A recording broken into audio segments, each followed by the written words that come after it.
The cafeteria of orbital station Kepler-7 had seen many strange sights in its 50 years of operation, but nothing quite prepared the assembled aliens for what walked through the sliding doors that morning. Gloria Martinez, xenobiology research assistant, entered with her usual tired shuffle, coffee thermos in one hand and datapad in the other. What made every head turn from the insectoid Vrix to the gelatinous cauldron were the three creatures padding behind her, Catherian cubs, apex predators from a death world classified as hazard level 9. Each one was the size of an earthwolf, covered in midnight black scales that shimmered with bioluminescent patterns, and equipped with rows of crystalline teeth designed to shear through titanium plating. "Morning, everyone," Gloria said casually, barely looking up from her datapad as she joined the food line. The cafeteria had gone completely silent. Jordan Hayes, the station's chief engineer, nearly dropped his tray. He rushed over, his voice dropping to an urgent whisper. "Gloria, what the actual hell?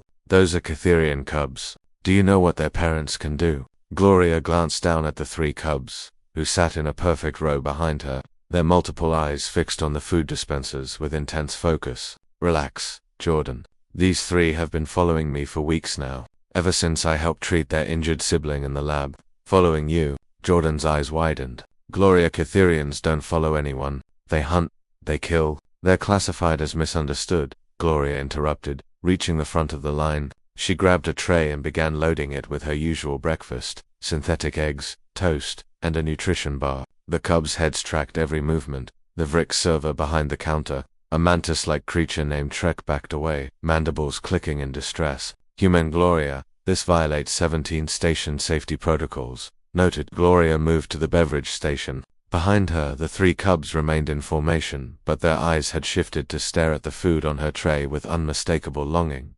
Jordan followed, unable to look away from the predators. "You can't seriously be thinking." Gloria was already walking back to the serving line. "Trek, Rick, I'm going to need 3 more trays." The cafeteria erupted in shocked chattering, whistles, and clicks. A Thorian delegate dropped their crystalline cup, shattering it across the floor. The cubs' ears perked up at the sound, but they remained seated, waiting. "Human Gloria, this is unprecedented," Trick protested. "Catherians are obligate carnivores. They consume living prey." They're cubs," Gloria said firmly, "and they're hungry. Now, 3 trays please. I'll take full responsibility." Trek's compound eyes swiveled to the station commander, a Greyford Belnari who had emerged from his private dining area. Commander Velthar studied the scene for a long moment, his whiskers twitching. "Give her the trays," he finally said.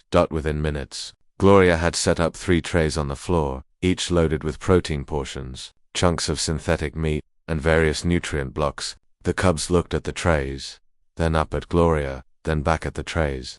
"It's okay," Gloria said softly, kneeling beside them. "You can eat." The smallest cub, Gloria had privately named it Flicker for its rapid eye movements, tentatively approached its tray. It sniffed the food, then looked back at Gloria as if seeking permission. She nodded. Flicker ate delicately, almost politely, taking small bites and chewing thoroughly. The other 2 cubs, encouraged, approached their own trays and began eating with similar restraint. The cafeteria watched in stunned silence. Jordan sat down across from Gloria, his own breakfast forgotten. "How is this possible? Every xenobiology text says Catherians are solitary ambush predators with no capacity for domestication or social bonding outside their immediate family units."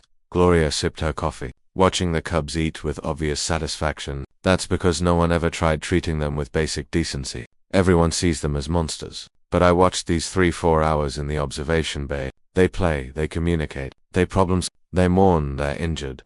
She leaned back in her chair. "When their sibling got caught in that equipment malfunction, the rest of the pack would have left it behind. That's what the texts say should happen. But these 3 stayed. They tried to free it themselves. When I stepped in to help, they watched me save their sibling's life. After that, they started showing up wherever I went on the station." "That's incredible," Jordan admitted. "But Gloria, they're still predators. What happens when they grow up? When instinct takes over?" Gloria smiled. "Jordan, humans domesticated wolves, apex predators, on Earth thousands of years ago. We turned them into dogs. We befriended cats, creatures that literally never stopped being hunters. Hell, we kept snakes, spiders, and sharks as pets. We're the species that looks at nature's perfect killing machines and thinks, I'm going to teach that to sit." Flicker finished eating and padded over to Gloria, resting its massive head on her knee. She scratched behind its auditory ridges, and the cub made a sound somewhere between a purr and a rumble. Humans are persistent predators, Gloria continued. We're hardwired to understand hunting, territory, and pack dynamics. Maybe that's why they responded to me. Not because I dominated them, but because I treated them like thinking, feeling beings instead of biological weapons. Commander Velthor approached their table, his expression unreadable. Human Gloria, you've created quite the situation. I know, Commander. If you need me to, I need you to submit a formal proposal for the station's first interspecies socialization program, Velthor interrupted. The Galactic Council has been trying to establish peaceful protocols with Cafeteria for decades. If you've found a way to bridge that gap, he looked down at the three cubs, now grooming each other contentedly beside Gloria's chair. This changes everything. Over the following weeks, Gloria's morning routine became a station fixture. She would enter the cafeteria, and three Catherian cubs would follow, waiting patiently for their trays. Other species began to watch with fascination rather than fear. Some even started leaving small treats for the cubs, who accepted them with growing friendliness. Jordan helped Gloria design proper feeding stations and environmental enrichment areas. The cubs thrived, and as news spread through the galactic network, requests poured in from xenobiologists across the galaxy. Gloria sat in the cafeteria one morning, watching Flicker carefully carry a tray to a younger cub who had recently joined their group, teaching it the routine. You know what the galaxy calls this? Jordan asked, sitting beside her with his breakfast. What? The human touch. That insane ability your species has to look at anything, literally anything, and decide it's a friend waiting to happen. Gloria laughed. We're just good at seeing potential in others.